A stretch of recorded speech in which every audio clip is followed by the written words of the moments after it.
Sup, my doggies. Salutations. Quick, as fast as you can. Tell me as many fairy tales as you can think of. Little Red Riding Hood. Hansel and Gretel, where they oven themselves. Oh god. Oh, this is so fast. Snow White. Cinderella. Okay, I'm gonna call it. Do you know what all of those fairy tales have in common? People die. And they get dead. I mean... Very badly Well, dead. yes. But they are all of Germanic or Eurocentric origin. T. Yep. Hansel and Gretel, Brothers Grimm. Little Mermaid, Hans Christian Andersen. I didn't name Little Mermaid. I know, but I'm just saying that, like, if you can think of it, it's probably from Brothers Grimm or Hans Christian Andersen, because those guys got, like, the monopoly on North American fairy tales. Okay. Because Hans Christian Andersen wrote some, and the Brothers Grimm compiled them for reasons of German pride for a little while. And okay. So those are probably all of the fairy tales you probably have heard of, for the most part. Little Red Riding Hood, Cinderella, Peter Pan, Snow White, Sleeping Beauty, Jack and the Beanstalk, Little Mermaid. So who's Hans Christian Andersen? Just some random dude? Hans Christian Andersen wrote The Little Mermaid, he wrote The Snow Queen, he wrote Thumbelina. Wasn't that Disney though? Disney adapted them. And that's why most of them that we know are Eurocentric, because Disney took them and was like, we're going to animate these ones. And so that's why those ones are still the ones that are kind of in the mainstream and have transcended a couple generations as of right now. But Hans Christian Andersen, yeah, he wrote Snow Queen. That's why it's Hans Christoph Anna Sven in Frozen. In Frozen. Oh, wow. Yeah. I didn't know that. Yeah. That is, wow, that's interesting. So it's Hans is Hans, Christian, Christoph. And Andersen. then, like, Anna, Sven. So what about Elsa? Elsa's the only one that's not. What about Elsa? I mean, she's the odd one out. She's the odd one out, like the Snow Queen. And the Snow Queen in the original was actually the villain. So it was clever until it wasn't. Yes. It was good naming until it was... I don't know. I still think it's pretty good naming. It's still pretty impressive. But, so those would all be considered folklore or fairy tales. Do you know what the difference is between a myth, a legend, and folklore? No idea. Those are synonyms. They are not. They are definitely synonyms. A myth is held together by a system of belief, often religious, but can vary. So things like Hercules mythology, like Greek mythology, Roman mythology, there's some sort of belief system in it. Legends, like King Arthur, has a historical belief system associated with it, where it's like, oh, we kind of think King Arthur might have been a real person, but he wasn't, but, like, he was. And we just believed in him enough that, like, his story is a legend now. Whether he was real or not, it doesn't really matter. Okay. And then the last one is folklore, or fairy tales, which find their root in cultural belief. There are creatures that are in fantasy that are drawn from fairy tales and are culturally motivated. There is no author. It is passed down through generations as a cultural text. So how is that different from legends? It's just passed down. Because you don't necessarily have to believe that, like, there's no historical aspect to it. I see. So folklore or fairy tales aren't real. Yeah. Legends are said to be real, but aren't necessarily. Yeah, there's like a historical for sure. part. And then myths are 100% real. I mean, then I'm going to tell you the absolutely real story of how the moon lights up today. Cool. As it is considered myth, could also be considered like fairy tale-esque. But after taking my personal fairy tale and children's literature course, I became really interested in stories that were not particularly Eurocentric, because we have enough. Guys, we have enough. How many Hansels and Gretels, how many Little Red Riding Hoods do we need? We have enough. We don't need that many children dying. We don't need more dead kids, guys. And, well, part of the reason that there's a lot of dead kids is because a lot of Eurocentric fairy tales have a didactic element to them, which basically... That's a made-up word. That's not real. It basically means they're trying to teach a lesson. That's not real. Okay. Could have said moral of the story, but instead you chose to make up a word. I did not make up that word. Anyways, You definitely because of those classes, I got this book, which is one of my intros to stories from around the world. What's the title? It's called Beneath the Moon. Beneath the Moon. Fairy tales, myths, and divine stories from around the world. Well, we all know what's beneath the moon. It's cheese. No, cheese is the moon.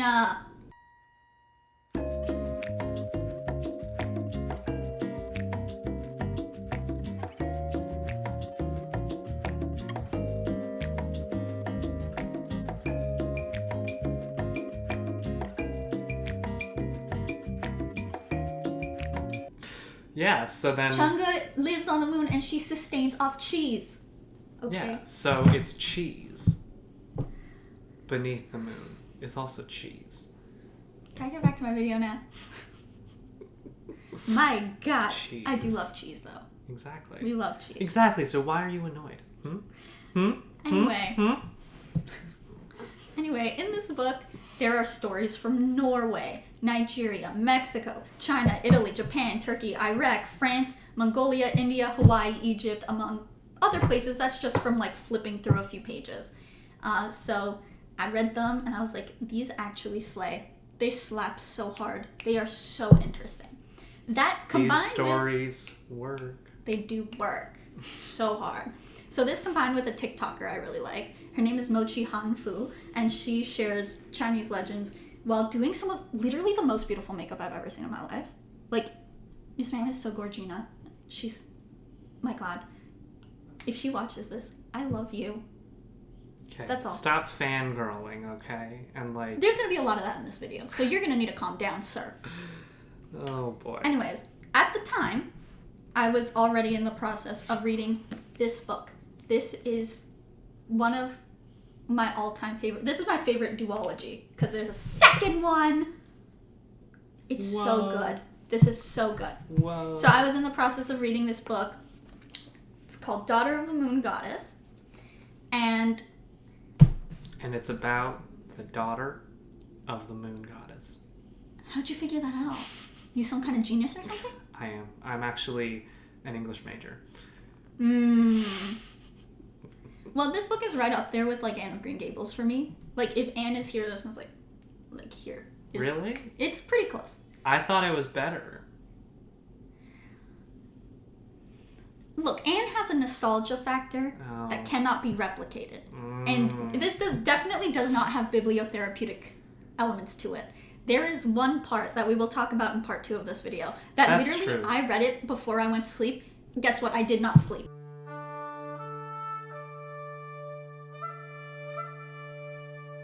You seem really stressed when reading that book. Because I am. And if you've read it, you know what's going on. This is like, quite honestly, could have been 3 books all in one. Okay. There's so many different stories and like things that happen. And there's this one part, and I read it before I was going to go to sleep, and I just simply did not sleep. Okay? Cool. So, as I was kind of expanding my horizons with stories, I decided to look into what Daughter of the Moon Goddess was about. And it's often very... Su Lintan herself says that she is inspired by the story of Chang'e. Do you know who that is? Well, this is embarrassing, but no. Okay, well, she is the goddess of the moon. And her story... I could have guessed that. I could have just... Go! Anyways, her story is often told around the time of the Mid-Autumn Festival, which, you know, about the Moon Festival. Mm-hmm. Yeah. The mooncake time. Yeah, also called the Mooncake Festival. Yeah, because it's like time of celebration, harvest, moon. Awesome! We love. So there's 2 versions of the story that often get told. In one of them, both of them, there is a lot of like heavy talk about her husband, HouYi, as like the best archer ever. So keep that in mind. So in the first one, Chang'e is like the most beautiful woman. 10 suns had risen together into the sky and scorched the earth, thus causing hardship for like the mortal people. And so HouYi, the archer, Chang'e's husband, shot them all down, leaving just one son in the sky. And in doing so, he was rewarded 2 potions of immortality in this version. Damn, how do you get those arrows so far away? I don't know. He must have been really good at what he does. Years to travel to the sun. He must have been really, really good at what he does. So anyways, he didn't want to be immortal without his wife, so he waited to have the elixir with her. However, while HouYi was hunting, his apprentice Fengmeng broke into the house and forced Chang'e to give him the elixirs. So she took them both rather than letting this obviously bad guy who's willing to steal them.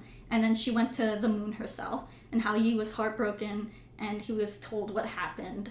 And he shot to the sky and surprisingly discovered the moon was extremely bright that night. Did they make it themselves? Like the elixir? No, they were rewarded it. From who? We're gonna get to that. Why did they have to give him an elixir? Why not just make him immortal, on the spot? It's like a potion. It's a magic potion. Do it on your own accord. Oh. Okay. Okay? So, he caught sight of a swaying figure that looked exactly like Chang'e, and then he displayed lots of fruits and cakes, and that's where, the moon cakes kind of come from, is it's an offering to her, who is now on the moon. Whatever. In the other version, kind of similar thing, the 10 sons of the Jade Emperor transformed into the 10 sons. He shot them down. He gets 1 elixir this time. The Jade Emperor was so sad and angry that his 9 sons' death that he punished HouYi and Chang'e by making them live as mortals on Earth. Because in this one, he was not immortal, but now they're mortal. Because he killed them. T. Okay. So which one are we going with?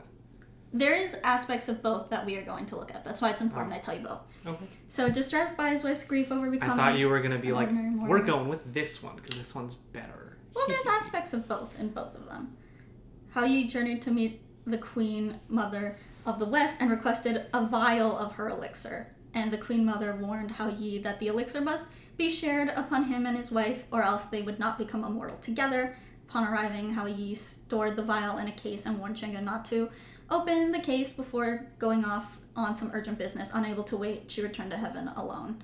So she stayed on the moon instead of just floating up to heaven as kind of punishment. T. That's so T. Sounds like gluttony to me. You see how you kind of don't like her? Do you like her in either of these versions? The first one's fine. The first one's kind of noble, right? The first one is my way or the highway. Mm-hmm. It's if my husband and I can't have it, then you can't have it too. Yeah. I will be the only one to have it. No, but it also, this guy who's got some really urgent business, how is anything so urgent that you can't just, take a sip? Yeah, right? You can't, just sit down for 3 minutes and drink a bottle? I don't know, but in that one, in that one, they both had their own. Bro could have just, done it, but they wanted to do it, together. Then the second one, she kind of overdoses because they were supposed to split both of it, so she ends up on the moon instead of in heaven. Mm-hmm. So, you don't really like her in that one, it sounds like.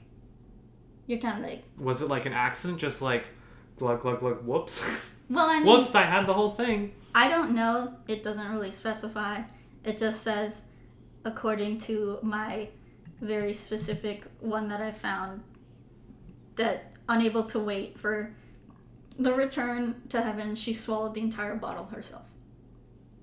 I don't know if that means accidental or What not. an L. But anyways, What an L. There is a combination. How could you? There is a combination of both. Yeah.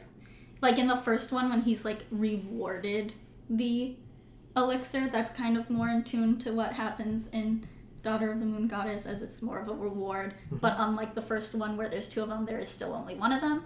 And Su Lin Tan chooses to write a mythopoeic version, giving more context to that story and what's going on and why she did what she had to do and stuff. So, how do you feel about this story? Do you think it's cool? I think it's mad lit. I think it's very cool. Certainly an interesting play on the story. I'm interested to know how the book This is kind of like like those like Disney like villain remake movies. Yeah. Oh, so you think she's a villain? It's kind of like redeeming It's kind of like redeeming a pretty mid character. Okay, you said she's mid, not me. I think she's kind of cool. I think she's kind of. Well, they're cool. They're just like, they're not the best people in the whole book or the whole movie. At least in Disney, it's like, oh well, here's why. Like, here's a sad backstory to explain why they're so mean. Okay, yeah, she does totally do that, but she's not mean. Chang'e is not mean. At no point does it say that she's mean. Well, in I one know. she's noble, and in one she's just. I'm just saying. Yes, I want to go home. Like, pretty I'm just fair saying. of her. Disney. Okay, I guess yeah. They did a remake, but this is so good. This is so good. Also, side note, now that we're on like legends and stuff, do you know about flower goddesses and gods? Like birth month flower goddesses and gods? Because that's freaking lit, dude. They're so freaking cool. Just like get into it. Get into it and read some cool stuff, because this is the best duology I've ever read. Have I ever read another duology? Don't ask. But this is the best one, even if I have read another one. So anyways, join us back in part 2, where I am going to talk about the actual plot of Daughter of the Moon Goddess and about what she did to expand the story and make Chang'e really a really sympathetic character, and a spicy love triangle also, which, oh my god, just come back for the tea, okay? So click link in the I don't know. Click the next video. I don't know how to be a YouTuber. I do literary stuff. Okay? That's my job. So just watch the next video. Okay? Okay. Live, laugh, love. See ya. Live, laugh, love.